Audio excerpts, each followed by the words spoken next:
Hi hello ನಮಸ್ಕಾರ. ನಾನು ನಿಮ್ಮ ಪ್ರೀತಿಯ Prateeksha Poojari. Welcome to my channel. ಇದು ನನ್ನ ಮೊದಲನೇ ವ್ಲಾಗ್ ಆಗಿರೋದ್ರಿಂದ ನಾವು ಮನೆಯವರೆಲ್ಲ ಸೇರಿ ಡಿಸೈಡ್ ಮಾಡಿರೋದು ಟೆಂಪಲಿಂದ ಸ್ಟಾರ್ಟ್ ಮಾಡೋಣ ಅಂತ. ಸೊ ಇವತ್ತು ನಾವೆಲ್ಲರೂ ಟೆಂಪಲಿಗೆ ಹೋಗೋಣ ಅಂತ ಪ್ಲ್ಯಾನ್ ಮಾಡಿದ್ದೀವಿ. ಸೊ ಇವತ್ತು ನಾನು ಎಲ್ಲೆಲ್ಲಿಗೆ ಹೋಗ್ತೀನಿ ಎಲ್ಲ ನಿಮಗೆ ತೋರಿಸ್ತೀನಿ, ಬನ್ನಿ ನನ್ನ ಜೊತೆ.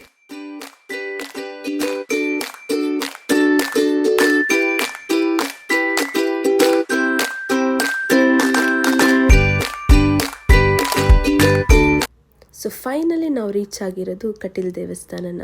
ನಾವೆಲ್ಲರೂ ಸೇರಿ ಪ್ಲ್ಯಾನ್ ಮಾಡಿರೋದು ಕಟೀಲಿಗೆ ಹೋಗ್ಬಿಟ್ಟು ಕಟೀಲಿಂದ ಶುರು ಮಾಡೋಣ ಅಂತ. ಸೊ ನಾವೆಲ್ಲರೂ ಕಟೀಲಿಗೆ ಬಂದ್ವಿ ಇವಾಗ.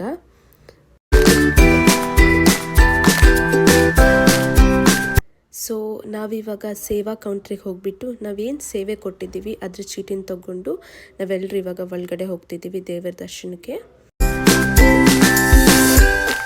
ಇನ್ನೊಂದು ವಿಷಯ, ನಾವೇನಕ್ಕೆ ಕಟೀಲ್ ಪ್ಲ್ಯಾನ್ ಮಾಡಿದ್ವಿ ಅಂದರೆ ನಮ್ಮ ಅಕ್ಕ ಮದುವೆ ಟೈಮಲ್ಲಿ ನಮ್ಮಮ್ಮ ಹರಕೆ ಹೊತ್ಕೊಂಡಿದ್ರು. ಮದುವೆ ಆದಮೇಲೆ ಹುಡುಗಿ ಇಬ್ಬರನ್ನೂ ಕರ್ಕೊಂಡು ಕಟೀಲ್ ದೇವಸ್ಥಾನಕ್ಕೆ ಬರ್ತೀವಿ ಅಂತ. ಸೊ ಇವತ್ತು ನಾನು ವ್ಲಾಗು ಸ್ಟಾರ್ಟ್ ಮಾಡಿದಾಗುತ್ತೆ, ಹಾಗೆ ಅವರಿಬ್ಬರನ್ನ ಕಟೀಲ್ ಟೆಂಪಲ್ಗೂ ಕರ್ಕೊಂಬಂದಾಗುತ್ತೆ ಅಂತ ಹೇಳ್ಕೊಂಡು ನಾವಿವತ್ತು ಕಟೀಲಿಗೆ ಹೋಗೋಣ ಅಂತ ಪ್ಲ್ಯಾನ್ ಮಾಡಿದ್ವಿ. ನಾನು ಎಷ್ಟಾಗುತ್ತೋ ಅಷ್ಟು ದೇವಸ್ಥಾನದ ಒಳಗಡೆ ತೋರಿಸೋದಕ್ಕೆ ಟ್ರೈ ಮಾಡಿದ್ದೀನಿ.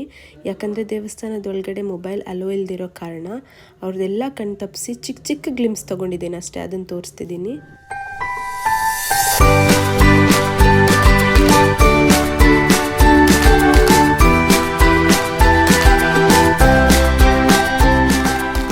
ಸೊ ನಾವು ದೇವಸ್ಥಾನ ರೀಚ್ ಆಗಬೇಕಾದ್ರೆ ಸುಮಾರು 1-1.5 ಗಂಟೆ ಆಗಿತ್ತು.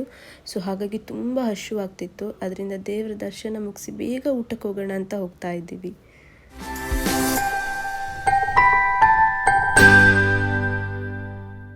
ನನಗೆ ಕಟೀಲ್ ದೇವಸ್ಥಾನದಲ್ಲಿ ತುಂಬ ಇಷ್ಟ ಆಗಿರೋದು ಅಂದರೆ ಒಂದು ದೇವರು ನೋಡಿರೋದು, ಇನ್ನೊಂದು ಆನೆ ನೋಡಿರೋದು. ತುಂಬ ದಿವಸಗಳಾಗಿತ್ತು ಆನೆ ನೋಡಿದೆ.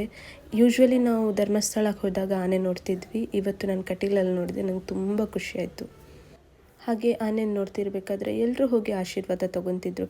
ನಂಗೆ ಮನಸ್ಸಲ್ಲಿ ಬಂತು, ಯಾಕೆ ನಾನು ಹೋಗಿ ಆಶೀರ್ವಾದ ತೊಗೋಬಾರ್ದು ಅಂತ. ಸೊ ನಾನು ಹೋಗಿ ಆನೆ ಹತ್ರ ಆಶೀರ್ವಾದ ತೊಗೊಂಬಂದೆ.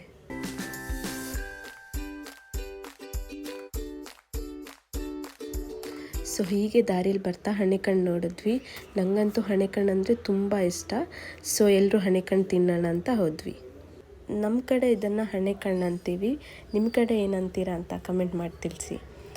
ಸೊ ಹಾಗೆ last but not the list, ನನ್ನ ಇನ್ಸ್ಟಾಗ್ರಾಮಲ್ಲಿ 50K ಫಾಲೋವರ್ಸ್ ಆಗಿರೋದ್ರಿಂದ ನಮ್ಮ ಮನೆಯವರೆಲ್ಲ ಸೇರಿಕೊಂಡು ಅದನ್ನು ಸೆಲೆಬ್ರೇಟ್ ಮಾಡ್ತಿದ್ದೀವಿ. ಈಗ ನನಗೆ ಇನ್ಸ್ಟಾಗ್ರಾಮಲ್ಲಿ ನಿಮ್ಮ ಪ್ರೀತಿ ಸಪೋರ್ಟ್ ಹೇಗೆ ತೋರಿಸಿದ್ದೀರಾ ಹಾಗೆ ನಾನು ಯೂಟ್ಯೂಬ್ ಮಾಡ್ತಿರೋದ್ರಿಂದ ಯೂಟ್ಯೂಬ್ಗೂ ನನಗೆ ಆ ಪ್ರೀತಿ ಸಪೋರ್ಟ್ ಹಾಗೆ ಸದಾ ಇರಲಿ. ಸೊ ಇವಾಗ ಈ ವ್ಲಾಗನ್ನು ಎಂಡ್ ಮಾಡೋವಂಥ ಟೈಮ್. ನಿಮಗೆ ನನ್ನ ವ್ಲಾಗ್ ಇಷ್ಟ ಆದಲ್ಲಿ ಲೈಕ್ ಮಾಡಿ, ಶೇರ್ ಮಾಡಿ, ಸಬ್ಸ್ಕ್ರೈಬ್ ಮಾಡಿ, ಹಾಗೆ ಬೆಲ್ ಐಕಾನ್ ಕ್ಲಿಕ್ ಮಾಡೋದನ್ನು ಮರಿಬೇಡಿ. Thank you.